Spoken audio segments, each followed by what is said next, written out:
Hello नमस्कार, जय हिंद, वंदे मातरम। आप देख रहे हैं जियो न्यूज और हम आपके लिए लेकर आए हैं देश दुनिया की आपके राज्य शहर की सिलेक्टेड काम की फटाफट बड़ी खबरें। लेकिन उससे पहले यदि आपने हमारे चैनल को सब्सक्राइब नहीं किया है तो चैनल को सब्सक्राइब करके बेल नोटिफिकेशन ऑन करें और इस वीडियो को ज्यादा से ज्यादा लाइक और शेयर करें। बड़ी खबरें देखने से पहले आपके लिए आज का सवाल, भारत का राष्ट्रगान जन गण मन किसने लिखा था? Option A Bankim Chandra Chatterjee, option B Rabindranath Tagore, option C Premchand और ऑप्शन डी सरोजनी नायडू। इस सवाल का जवाब हमें कमेंट करें और आप किस राज्य और शहर की ज्यादा खबरें देखना चाहते हैं हमें कमेंट करके बताएं ताकि हम आपके राज्य शहर की ज्यादा खबरें दिखा सकें। चलिए अब देखते हैं आज की फटाफट बड़ी खबरें।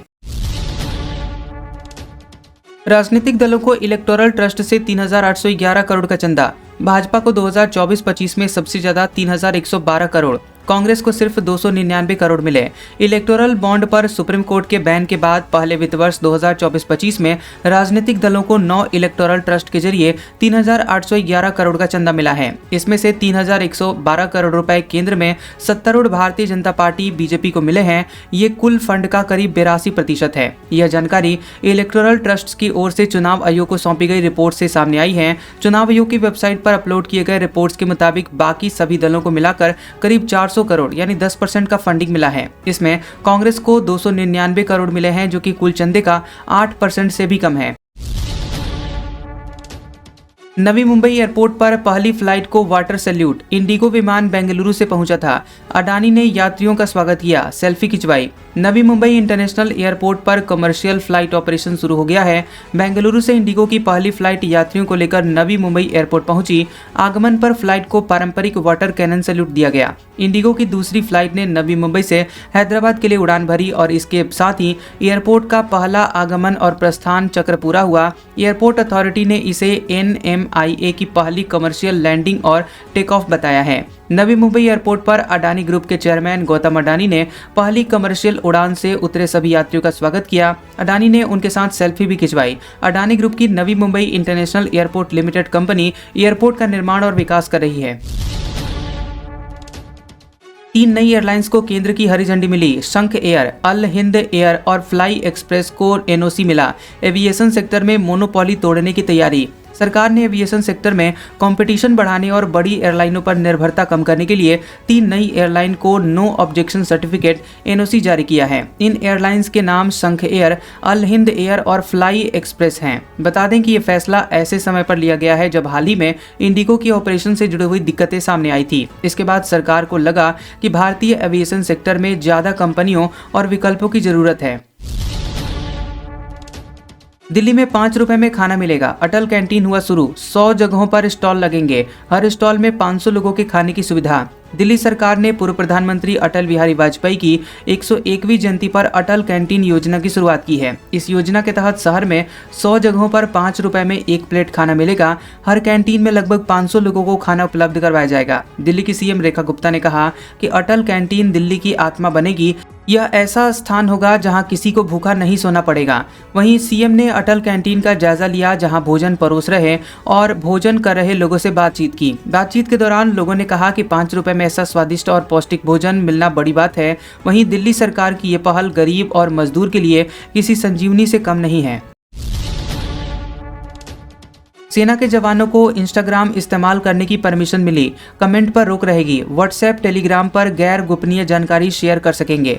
भारतीय सेना ने जवानों के सोशल मीडिया ऐप्स के इस्तेमाल को लेकर नई पॉलिसी जारी की है। इंस्टाग्राम पर रील, फोटो और वीडियो देख सकेंगे, हालांकि कमेंट करने की परमिशन नहीं है। व्हाट्सएप, टेलीग्राम जैसे ऐप्स पर गैर गोपनीय जानकारी शेयर कर सकेंगे और इसके अलावा यूट्यूब और X का इस्तेमाल केवल जानकारी के लिए किया जा सकेगा। वहीं लिंक्डइन, स्काइप और सिग्नल ऐप के लिए भी नई गाइडलाइन जारी की गई है।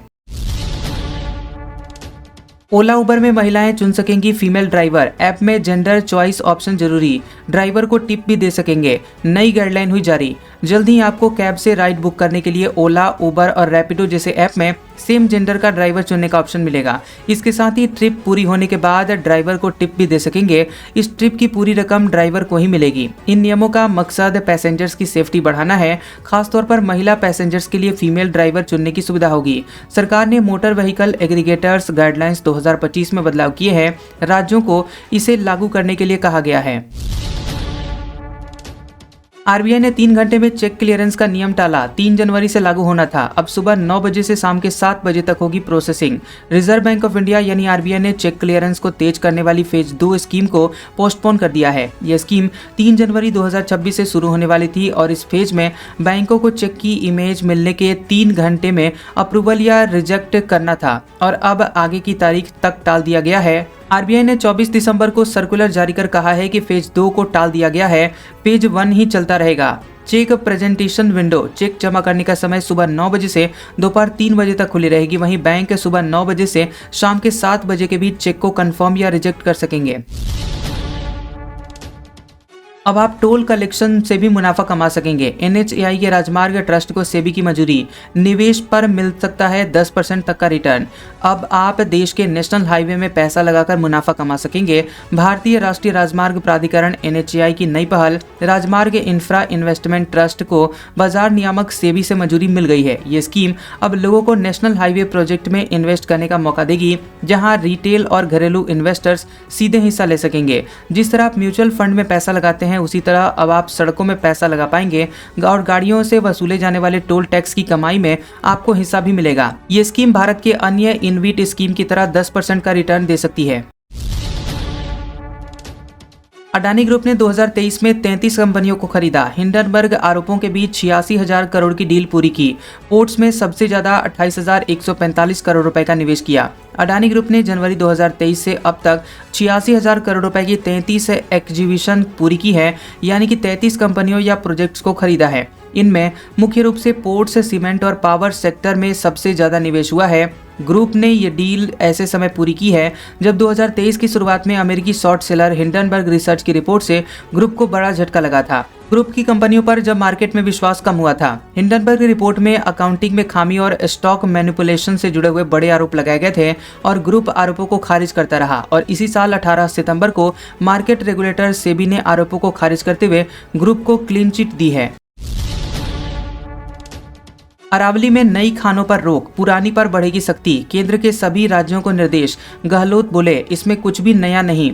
केंद्रीय पर्यावरण, वन और जलवायु परिवर्तन मंत्रालय ने पूरी अरावली रेंज में नई माइनिंग लीज जारी करने पर रोक लगा दी है।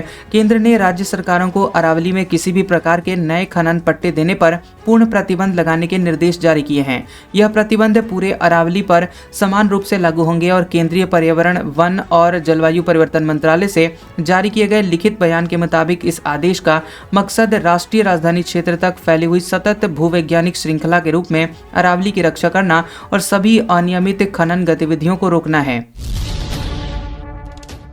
खुफिया अलर्ट के 1 महीने बाद बढ़ी शिवराज सिंह चौहान की सुरक्षा। केंद्र ने 12 नवंबर को चिट्ठी भेजी, सिक्योरिटी 12 दिसंबर को बढ़ी। कांग्रेस बोली, बड़ी लापरवाही हुई। केंद्रीय कृषि मंत्री शिवराज सिंह चौहान की सुरक्षा बढ़ाने में मध्य प्रदेश की सरकार की लापरवाही सामने आई है। केंद्रीय गृह मंत्रालय ने 12 नवंबर को मध्य प्रदेश के मुख्य सचिव को पत्र भेजकर पूर्व सीएम को पाकिस्तानी खुफिया एजेंसी ISI से खतरा बताया था और इसके 1 महीने बाद पूर्व सीएम की सुरक्षा बढ़ाई गई। बता दें कि 12 दिसंबर को भोपाल स्थित उनके सरकारी आवास पर B8 और B9 पर बैरिकेडिंग की गई और अतिरिक्त पुलिस बल की तैनाती की गई।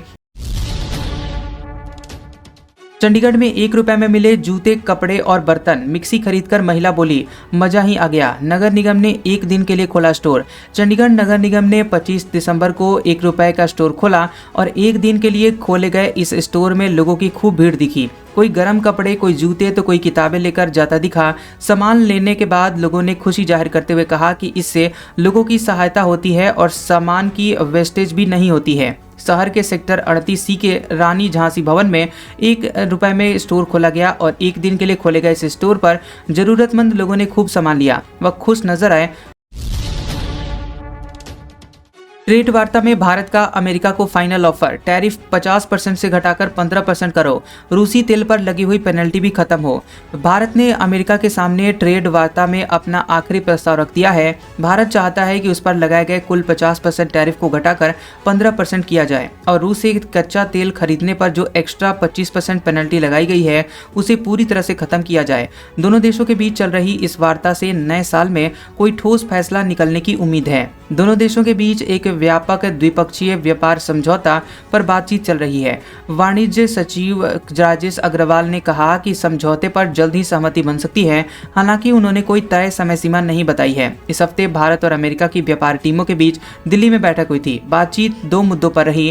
पहला एक बड़े और स्थायी व्यापार समझौते पर और दूसरा अमेरिका की तरफ से भारत पर लगाए गए 50% टैरिफ को हटाने या कम करने के लिए एक फ्रेमवर्क समझौते पर। खालिदा जिया के बेटे की 17 साल बाद बांग्लादेश वापसी। एयरपोर्ट पर 1 लाख लोग पहुंचे। 3 घंटे रोड शो किया। शेख हसीना पर एक भी शब्द नहीं बोले। बांग्लादेश के पूर्व प्रधानमंत्री खालिदा जिया के बेटे तारिक रहमान 17 साल बाद देश लौट आए हैं। वे गिरफ्तारी से बचने के लिए 2008 में लंदन भागे थे। तब हसीना सरकार में उनके खिलाफ भ्रष्टाचार के कई मामले चल रहे थे। आज तारिक के स्वागत में उनकी पार्टी बीएनपी के 1 लाख से ज्यादा कार्यकर्ता जुटे। ढाका एयरपोर्ट से लेकर 300 फीट रोड तक यहां रोड शो किया गया और इस 13 किलोमीटर के रास्ते को कवर करने में उन्हें 3 घंटे का समय लगा। तारिक ने 17 मिनट भाषण दिया। इस दौरान उन्होंने कहा कि हम देश में शांति कायम करेंगे और नया बांग्लादेश बनाएंगे। हालांकि उन्होंने शेख हसीना को लेकर एक भी शब्द नहीं कहा। बांग्लादेश में अगले साल 12 फरवरी को आम चुनाव होने हैं। खालिदा जिया के बीमार होने की वजह से ऐसा माना जा रहा है कि रहमान अगले पीएम पद के दावेदार हो सकते हैं। क्रिसमस पर दिल्ली की कैथेड्रल चर्च पहुंचे पीएम मोदी। मॉर्निंग प्रेयर में शामिल हुए। बिशप ने विशेष प्रार्थना की। राहुल गांधी ने भी बधाई दी। देश भर में क्रिसमस मनाया जा रहा है और प्रधानमंत्री नरेंद्र मोदी भी क्रिसमस पर दिल्ली की cathedral church of the redemption में क्रिसमस मॉर्निंग प्रेयर में शामिल हुए। इस सर्विस में प्रार्थनाएं और कैरोल हुए। वहीं दिल्ली के बिशप रेव डॉक्टर पॉल स्वरूप ने पीएम मोदी के लिए विशेष प्रार्थना की। राहुल गांधी ने भी एक वीडियो पोस्ट कर क्रिसमस और नए साल की लोगों को शुभकामनाएं दी।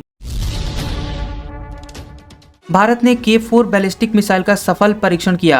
पनडुब्बी से 3500 किलोमीटर की रेंज तक मार कर सकेगी। 2 टन न्यूक्लियर पेलोड ले जा सकेगी। भारत ने बंगाल की खाड़ी में nuclear powered submarine INS Arighat से 3500 किलोमीटर रेंज वाली K4 बैलिस्टिक मिसाइल का सफल परीक्षण किया है। रक्षा सूत्रों के हवाले से मीडिया रिपोर्ट्स में बताया गया कि यह टेस्ट विशाखापट्टनम तट के पास किया गया और भारत जमीन हवा के बाद अब समुद्र से भी परमाणु हथियार लॉन्च कर सकेगा। यह मिसाइल 2 टन तक न्यूक्लियर वॉरहेड ले जाने में सक्षम है।